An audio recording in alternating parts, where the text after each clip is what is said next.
Question 24. In the diagram on the right, how many squares of any size are there whose entries add up to an even total?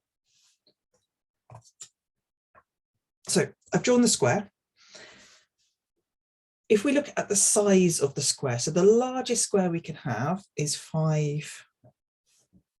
multiplied by 5. Now, if we look at the odd numbers here, if I colour in the odd numbers,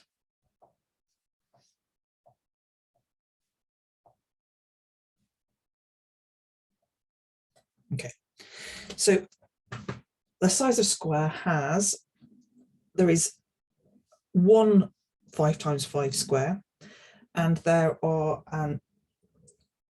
what we're looking at, whose entries add up to an even total. So I've got 1, 2, 3, 4, 5, 6, 7, 8, 9, 10, 11, 12, 13 odd numbers. Therefore, it equals an odd number. If I've got an odd number of odd numbers, then it'll count. If we add them all together, it'll be an odd number. So not 4 times 5, 4 times 4. What we're looking at here is a square 4 by 4, and it can be there. It could be here.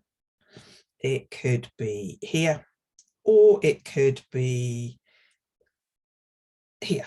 So there are 4 of these I can have all together. 1, 2, 3, 4, 5, 6, 7, 8. So this one has got 8 even.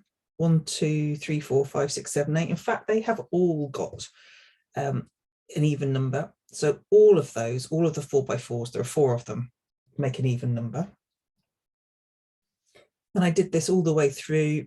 There's a 3 here, a 3 here, a 3 here. There's 3 3s in the middle, and there's 3 3s at the top, which give me 9. But actually only 4 of those are even, 5 of them are odd. For instance, the one in the center, 3 by 3, 1, 2, 3, 4, 5. There are 5 of those in there, so that's one of the odd ones. 2 by 2, well, there are actually 15 of these altogether. 12 of them are odd, 13 of them are, 12 of them are even, 13 of them are odd. And then last one, we're just looking at the individual squares. One square, we've got 1, 2, 3, 4, 5, 6, 7, 8, 9, 10, 11, 12, 13. So 13 of them are odd, 12 of them are even. And then we just need to add all of those numbers together, which gives us 36. And the answer is D.